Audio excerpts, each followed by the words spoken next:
Hey guys, I'm Olivia Dean and you're watching Learning at Home TV. A regular educational program will be broadcast right here on 7/2 in Term 2 to help make learning at home stress-free for primary school students. 3 days a week, we will be providing learning and fun for early years, middle primary and upper primary, conducted by some wonderful teachers across Queensland state schools. So get the kids ready to learn English, maths, science and the importance of health and physical activity. Coming up, we have some tips about how to stay fit and healthy at home, some fairy tale reading, additions in maths, and we discover more about materials in science. Good morning to all the kids out there. It is now time to get ready to learn and have some fun. Sit back, relax, get yourself comfortable, put your thinking caps on, and let's get ready to learn.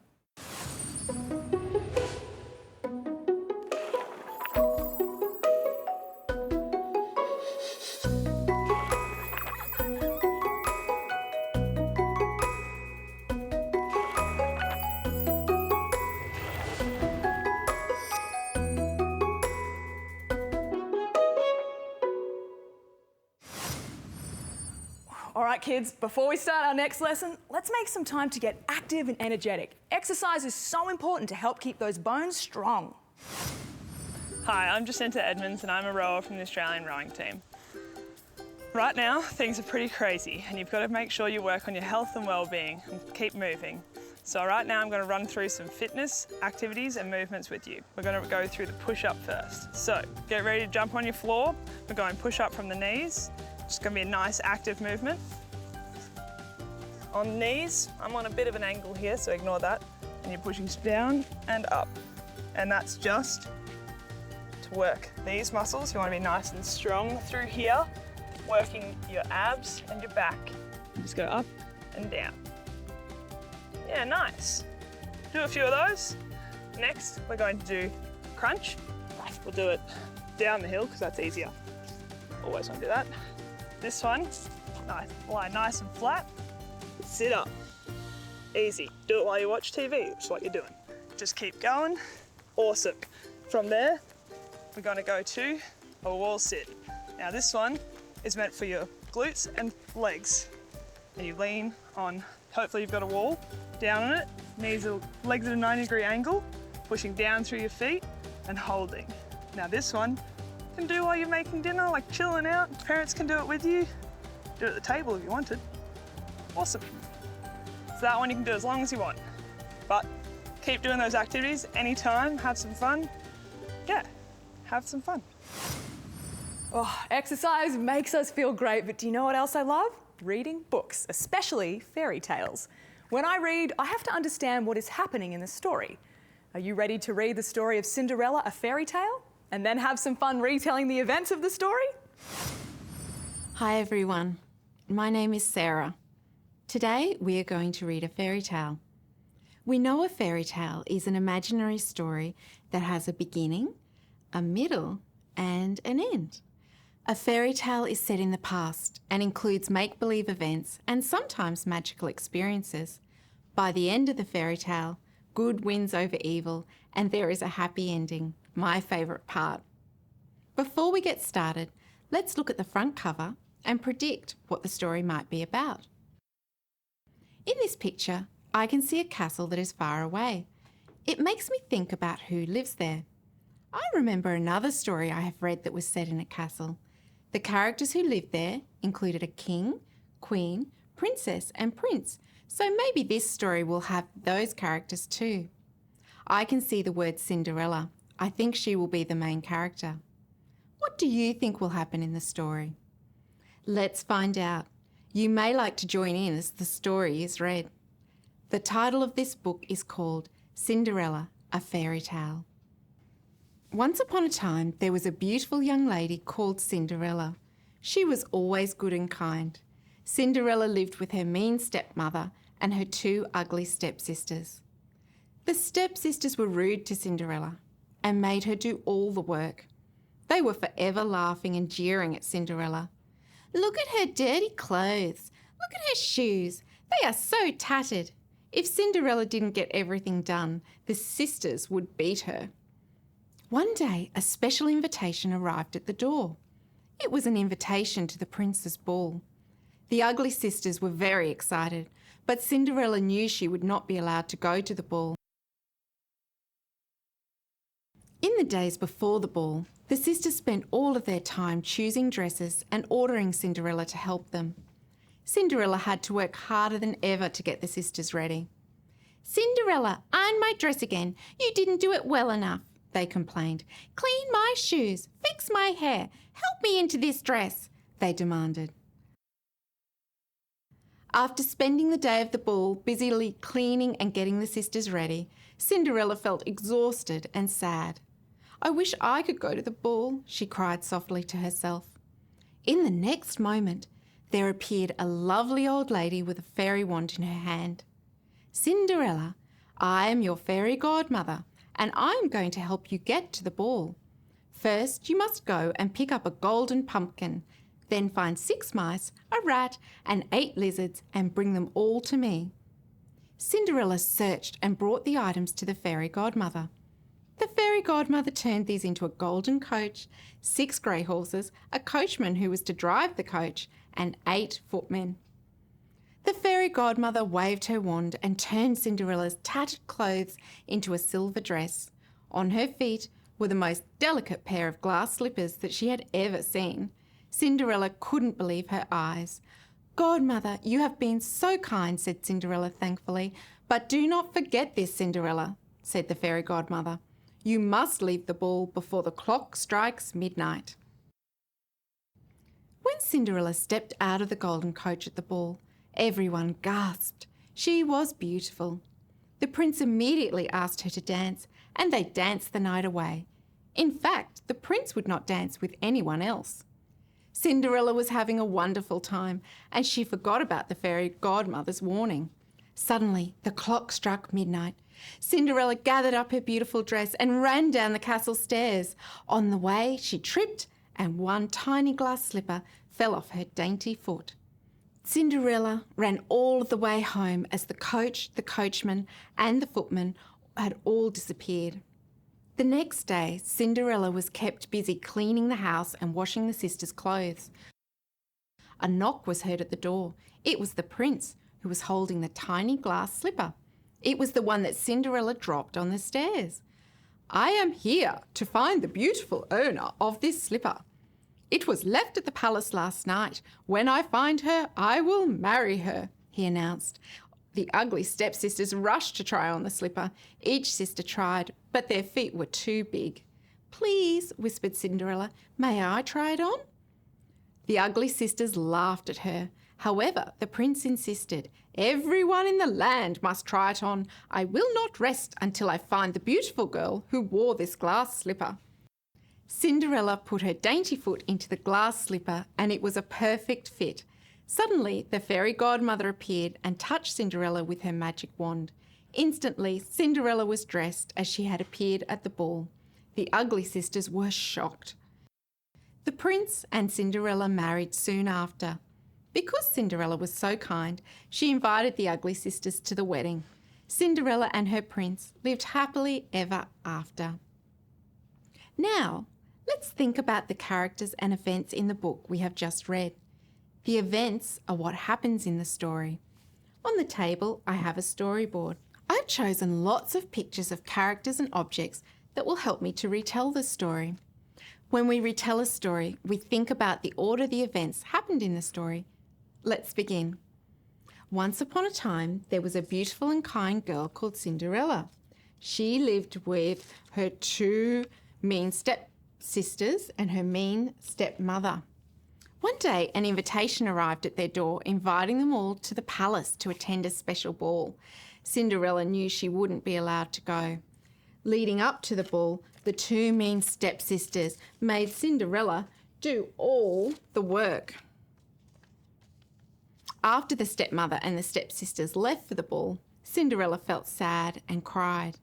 But all of a sudden, a fairy godmother appeared and did some magic that would help Cinderella go to the ball. She turned her ragged clothes into a beautiful dress, but she warned Cinderella that the magic would only last until midnight, and that after that, Cinderella's beautiful clothes would turn back into rags. At the ball, Cinderella had a wonderful time and she danced all night with the prince. But the clock struck midnight and she had to run away and she lost one of her glass slippers. The prince picked up the glass slipper and searched the entire kingdom to find Cinderella. He tried the glass slipper on every lady until finally Cinderella tried on the glass slipper and it was a perfect fit.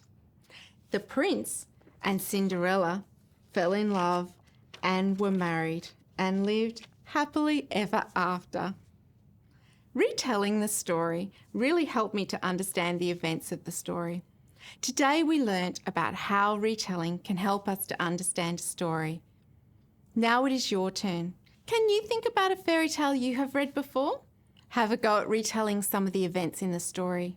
You may even like to make up your own storyboard with the characters and objects. Have fun, everyone. Bye for now.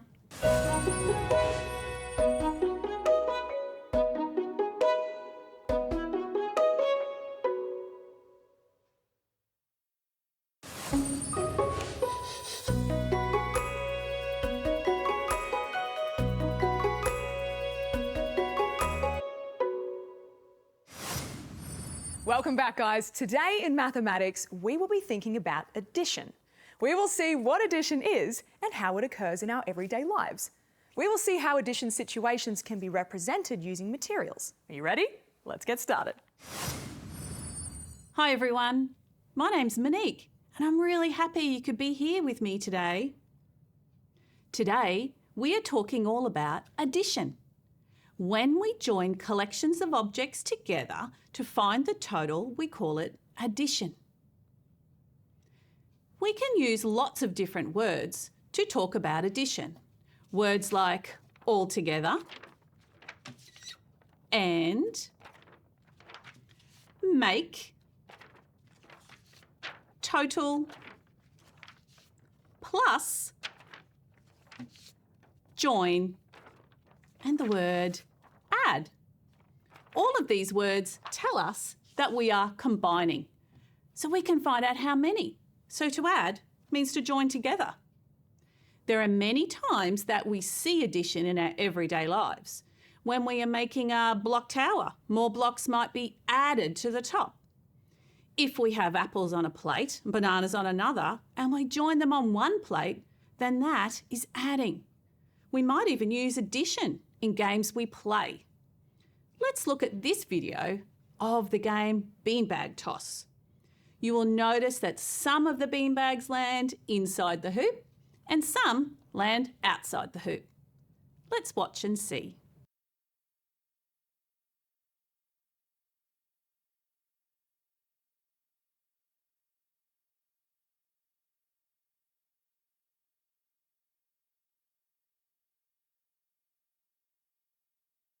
What a fun game! I could see that 3 beanbags landed inside the hoop and 2 beanbags landed outside the hoop. Using addition and combining the 2 numbers tells us how many beanbags altogether. We can represent everyday situations when we use addition by drawing a picture. Here, I have drawn a picture to show the beanbag toss game we saw. There are 3 squares to show the 3 beanbags inside the circle and the numeral 3 underneath, and 2 squares to show the 2 beanbags outside the circle and the numeral 2 underneath. So this picture represents adding together 3 and 2. You do it with me. 1, 2, 3, 4, 5. When we add 3 and 2 together, it makes 5. There are many addition stories that can be represented using materials. Let's look at this addition story and represent it using some materials. In a skipping game, Mike jumped the rope 4 times. Sally jumped the rope 3 times. I'm going to represent that addition story using these large counters. Each counter represents 1 jump. The red counters show Mike's jumps and the yellow counters show Sally's jumps. By adding these, we will know how many jumps altogether. So I will put Mike's 4 jumps here, and I will put Sally's 3 jumps here. By putting them together, we will know how many jumps. You count them with me. 1, 2, 3, 4, 5, 6, 7. 7.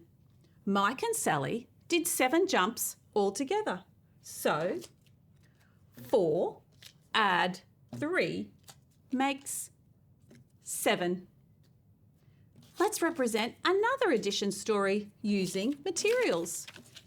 This time, I'm going to use blocks. Tim was playing with 5 red trucks. Anne was playing with 3 yellow trucks. They decided to play together. I want to know how many trucks there would be when the groups are combined, and I can use addition to find out. These red blocks represent Tim's red trucks, and these yellow blocks represent Anne's yellow trucks. I'm going to put them here. Now we can add them together by counting each one to find out how many. You do it with me. 1, 2, 3, 4, 5, 6, 7, 8. 8. There are 8 blocks altogether, so there must be 8 trucks altogether. So 3 and 5 makes 8. Games are a great way to practice addition. I'm going to show you a card game now that uses adding. In this game, the players draw 2 cards. The cards have dots on them. The player draws a card and writes the numeral for that number, and the player then draws another card and writes the numeral for that card. The player then adds the dots together to find out how many. Let's try now. My first card has 7 dots. My second card has 2 dots. We can then use these cards to do addition. I'm going to add the dots together to find out how many. You do it with me.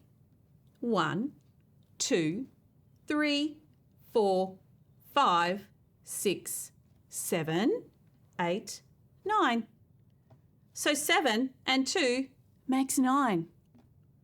That's a great game to practice addition. We've learned many things today about addition. We have learned that we can use the words altogether and, make, total, plus, join, and the word add when we talk about addition. We learned that in everyday life, there are many situations where we need to use addition, and that we can represent these with addition stories using drawings or materials. We can also play games to practice our addition. Thank you for joining me today. You might like to use some drawings, materials or objects to represent addition situations, or play some games that use addition. See you next time. The 2020 Premier's Reading Challenge is now open for registrations. It continues to encourage children to read for pleasure and learning. While schools are currently closed, students are encouraged to read from home and record their progress. We hope that public libraries can support and share this as a learning at home activity.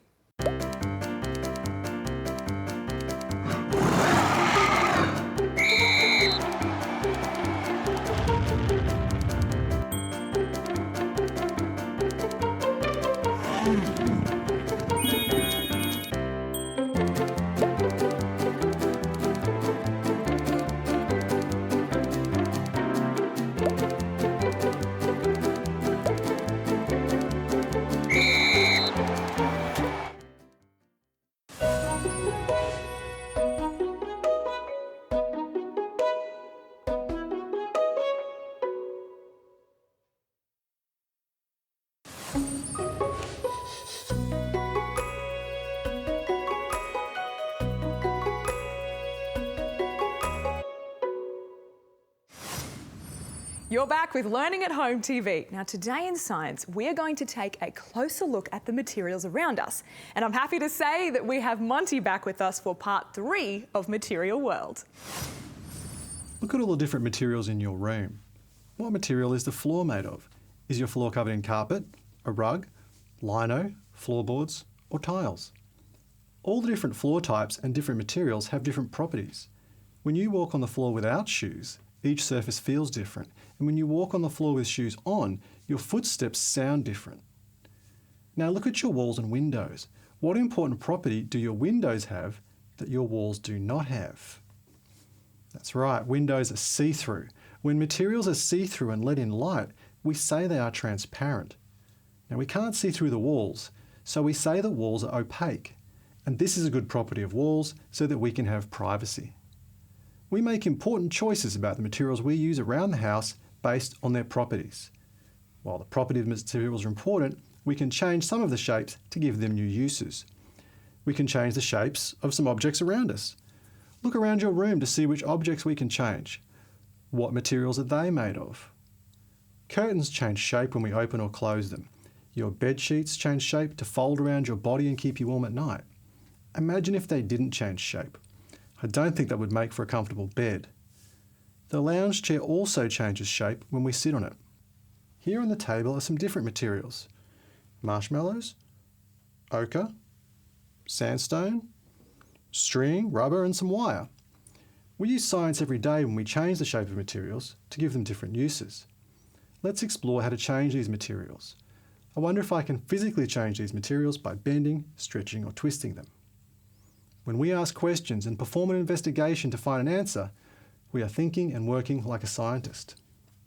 Let's start our investigation with the marshmallows. I can bend marshmallows and twist them. I can stretch it easily too, but it breaks.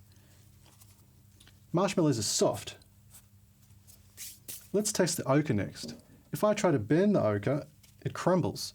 If I try to stretch or twist it, it falls apart because it is brittle. Materials that break apart easily are brittle. Let's try the sandstone. I'm trying a lot and I can't bend it at all. I can't stretch it. I can't twist it. Objects that do not change their shape are rigid. Let's test the string.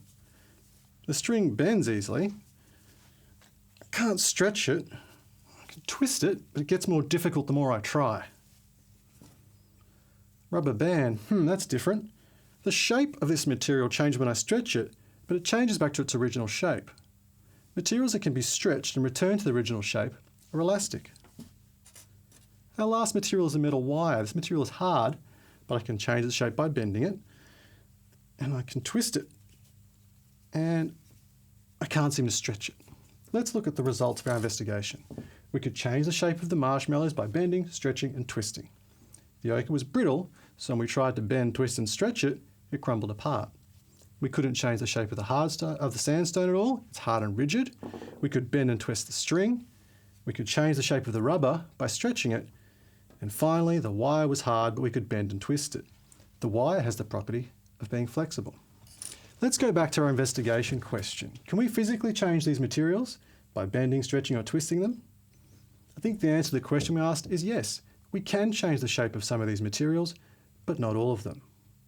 By investigating how these materials change shape, we can learn more about them and make predictions about how other objects made of the same materials will behave if we try to bend, stretch or twist them. I have an idea. I wonder what would happen if we mix these ochre pieces with some water. Will their properties change if I mix them together? The water is transparent and fluid. The ochre is soft and solid. If I mix them together, I get a solution that's transparent, and I can easily make some ochre paint. And we can see that mixing them together has given them different properties. By combining the two materials, we made a mixture that has different properties. So let's recap what we've learnt today. We now know that we can change materials in different ways, such as bending, twisting and stretching. When we ask questions and perform an investigation to find an answer, we are thinking and working like a scientist. And when we combine materials, they can have different properties. Now, why don't you investigate the properties of different materials around your house by bending, stretching and twisting them? You could work like a scientist and make a prediction about the material before testing it. Or the next time you're in the kitchen, why don't you make observations about how the properties of different materials can be changed when you mix them together? See you next time.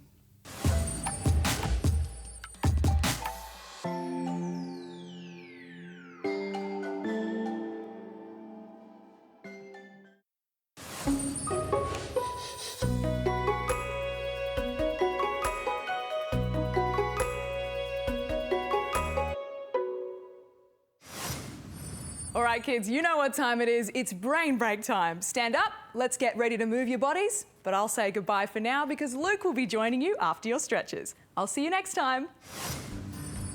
Hi guys, Na Neng here, Australian long jumper and 100-metre runner.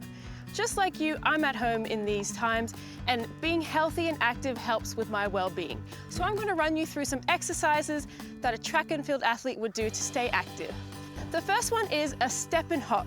So you can do it on the spot or you can move around. Just make sure that you don't run into anything. So you're just going to step like this and hop up. So try and keep that knee high.